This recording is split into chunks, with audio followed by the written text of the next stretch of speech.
bottom line. Hello and welcome to the Payments Podcast. I'm your host, Owen McDonald. Like other forms of larceny, B2B insider financial crime is too often discovered after the fact. That's not ideal for obvious reasons. Perhaps the most galling reason of all is this: insider fraud is preventable. Doing so calls for technology that tracks the telltale signs of an insider thief. Also crucial are human experts who decode these signals and intervene in time. To explain how proactive monitoring is proving a powerful tool in the war on insider fraud, I'm very glad to be joined by Albert Leno, solution consultant and team lead for cyber fraud and risk management at Bottomline. Albert is a certified financial crime specialist. He's also a self-described tech evangelist and financial crime sleuth who for years has exposed cybercrime in payments. Albert Leno, certified financial crime specialist, welcome to the Payments Podcast. Thanks, Owen. Thanks for having me today. Pleasure to be here. So glad you could be.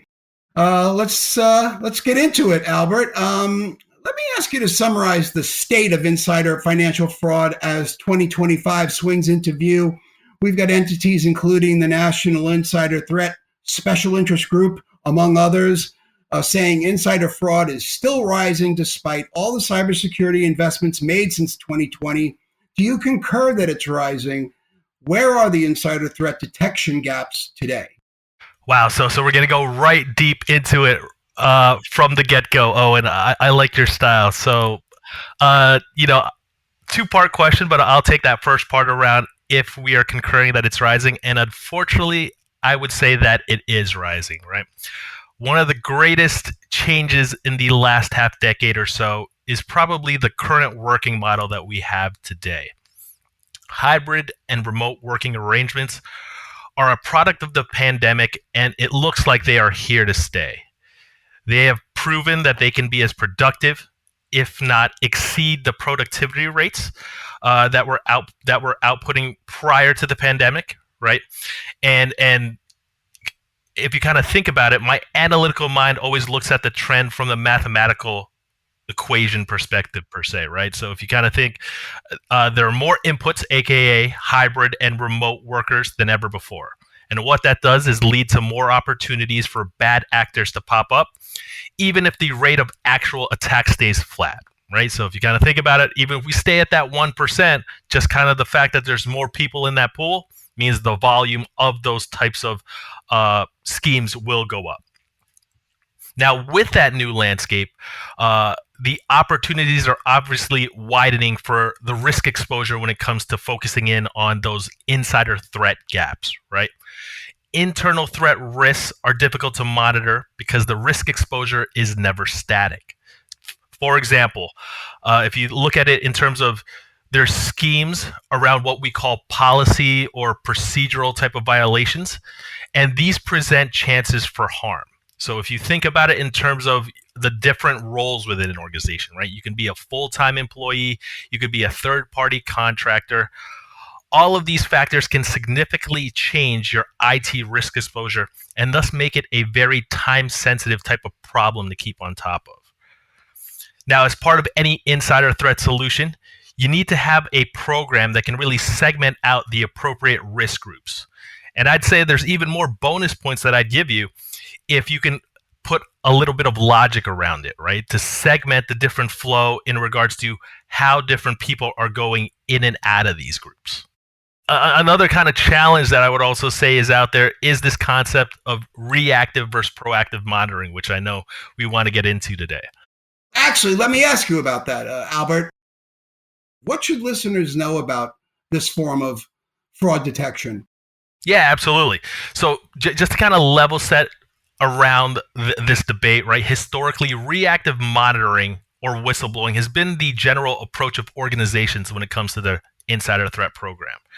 However, we know with this more hybrid working type of approach, colleagues do not have the same type of ability to keep what I like to call I'm using air quotes here, indirect tabs on each other, right? So for example, employee Ronald staying late at night within the organization, or just by hearsay getting a chance to eavesdrop on a conversation as you're kind of walking by getting your coffee. These things just don't happen, even if you're trying to kind of keep to yourself and not be a nosy person, right? Well, now with the advances in different types of modeling techniques, right, because of the fact that people are at home, what you can do is use consortium data for enrichment, historical analysis of alerts that allow you to do that segmentation we just mentioned, right? And this is opening up a whole new ballgame. So some programs out there can decide when alerts should be generated and thus decide how proactive they actually want to be in regards to deterring different threats. Can you drill down on like what's proactive versus reactive? Like how do you define each? Yeah, so absolutely. So in terms of proactive monitoring, right, it's the ability to identify a different type of risk threat earlier on in the process.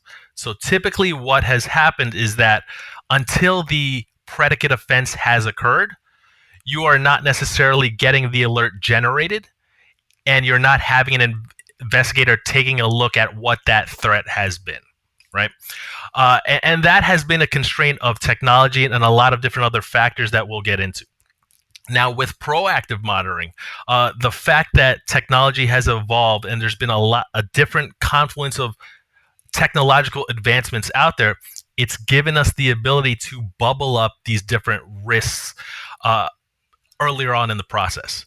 And as you can assume, when you bubble up the risk earlier on in the process, that gives the organization the flexibility to decide, well, when do we actually want to intervene here or interdict, right? Do we want to interdict when Albert has logged into the system? Do we want to interdict when Albert has looked at a certain piece of information?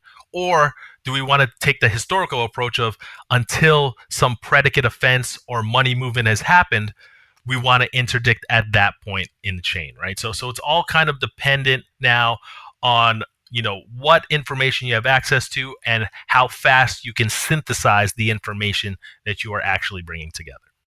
Right. As opposed to reactive, which is after the fact, I guess, right? Yes, absolutely. So with that reactive approach, what ends up happening is that there's a data loss, there's money movement. That means that information or funds have exited your organization. And as any investigative team knows, it's always harder to claw back that type of fund or that type of information or do the assessment in regards to, well, how big of a loss is that data going to be, as opposed to saying that, you know what, we see this trending and bubbling up in a certain direction. Let's be proactive and stop it right here in its tracks to really safeguard our different types of assets. Albert, describe scenarios where proactive monitoring is particularly effective. Yeah, so in terms of proactive monitoring, I think there's 3 different areas where you can isolate very important data to assess insider threat risk, right? So you kind of have to start there. And those 3 buckets of information are around your login data, your events and activity data, and what I like to call user session activity data, right? So if you kind of think about it from a login perspective, you want to be able to understand who that person is that's logging into your organization's application, right? So bits of information around the IP address, their device ID, the application type, session timestamps, right? This is all information that's going to give you a good sense in regards to who that person is. Now, once they're in the solution and authenticated, you have this concept of user session activity. So user session activity is, okay, Albert's in this system A right now. He goes to screens 1, 2, and 3, right? And being able to understand the context of, for Albert, that is typical behavior. And also for that job role, that's typical behavior. These are going to be very important aspects of the assessment that you're going to have to do as well. And then last but not least are events and activities. So were changes in information actually done when Albert was in those screens in the application? Were transactions submitted, right? That has typically been the most important part of the equation from the reactive perspective, right? But now that we have the capability, like you mentioned, in regards to access to real-time flows of data, that has made the ability to take things like user session activity and weight them into the process a game changer in that regard, right? So now, if you kind of think of a scenario in which, hey, Albert has logged into the system, right? We see his IP address is based out of New Jersey, which it is. We see that I go to screens 1, 2, and 3, which I typically do. Well, now we've established some normative behavior where we can have an understanding of, oh, that definitely is Albert. The scenario in which that would kind of perhaps get a little squirrely is, okay, we suddenly see that Albert is on holiday. His IP address he's logging into is now in Botswana, for example, right? And suddenly, instead of looking at screens 1, 2, 3, I'm looking at screens 4, 5, 6, right? So in that regard, in a proactive perspective, what ends up happening is that I can now create an alert based off of that information, right? As opposed to the past, since I haven't done anything considered quote unquote nefarious, what ends up happening is that you continue that session, and with that session, you have no realization in regards to, well, what information is that person looking at? Why are they looking at it? And until they do something such as, submit a transaction and try to move funds or change a beneficiary piece of information, you are not going to get an alert in front of an investigator. And, that is kind of where the reactionary and proactive type of philosophy is going to be drastically different, right? So final question, Albert. What's your outlook on insider threats and fraud in general for the rest of this year and into 2025? You mentioned that insider fraud just before has, quote, predicate offenses that can be policy violations or a segmentation exercise that tells you something's wrong. Provide some details on how the industry can finally put a dent in insider fraud. Clearly, proactive monitoring is one. What are a couple of others? Yes. So proactive monitoring is one. And I think the adoption of the technology that exists today is going to be another, right? If you kind of think about it, there's going to be different elements that are available today, such as cloud adoption, such as being able to real-time capture information and synthesize the information, the ability to leverage what's called consortium data for enrichments. So that's basically taking a set of data that is out there in the public domain or within your internal context and, running different types of modeling techniques to have an understanding of, due to what we've seen in the history in the past, well, what's going to happen in the future, right? So it's what they call the predictive type of AI modeling in the future. So all of these are different techniques that are being made accessible to people that they can now make the determination in regards to, okay, I'm ready to make the leap in regards to being that reactionary type of organization to the proactive type of organization, right?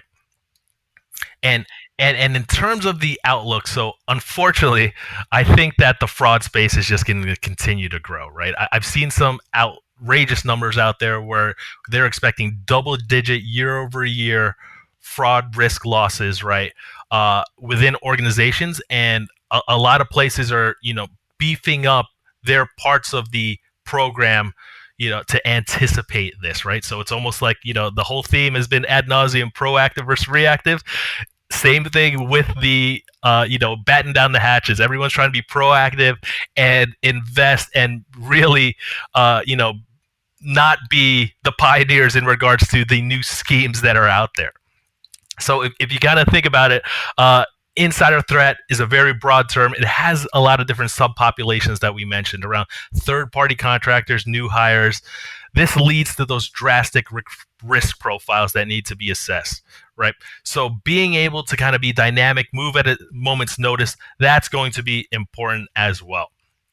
But I kind of want to emphasize the panacea here is not all technology. An insider threat program, first and foremost, needs to start at the top or at the beginning of the funnel, which is strong hiring policies, being able to assess the people that are coming into your organization, providing them with that continued training, and giving them strong policies that keep them engaged. So what I mean by that is hybrid and remote is here to stay, right? We don't want to ostracize those people within the organization and not make them feel part of the team. So keeping them vested in terms of the overall goals of the organization is going to be key. And then after that, everything we're talking about today is what I look at as a complement, right? The foundation of flexible technology, providing you that robust platform for the monitoring is kind of going to be, just something second level that needs to be there as an enrichment step. Right. And the way I've always looked at this, and I want to leave you guys with this analogy here, is I'm an avid sports fan, right? And with the Olympics freshly completed, right? We've had baseball in the 90s.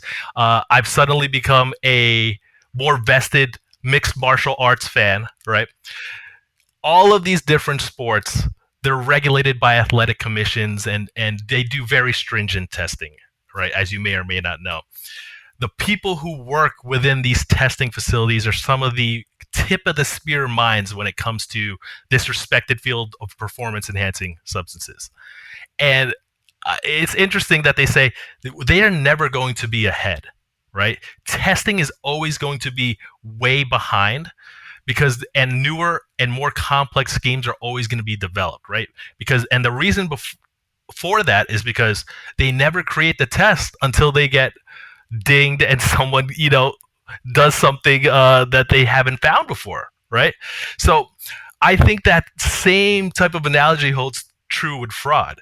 Even if you plug all of these gaps in insider threat technology today, the ingenuity and unfortunately sometimes the despair of the fraudster, right? Where from a psychological perspective, even if you do hire these good people, it doesn't mean their values can't change as circumstances for them change, right? And this is, of course, another interesting topic that we can get into on another podcast, Owen, because that there is a human element to all of this as well. But why I bring this up is because people are always going to be able to take advantage of arbitrary rules or policies that an organization has, right? And it is going to be a cat and mouse game, like for the foreseeable future, and that's kind of what keeps me engaged and intrigued in regards to this part of the fraud landscape, because there's always something new that's coming up. Hear that, inside fraudsters? Listeners, check out Proactive Monitoring.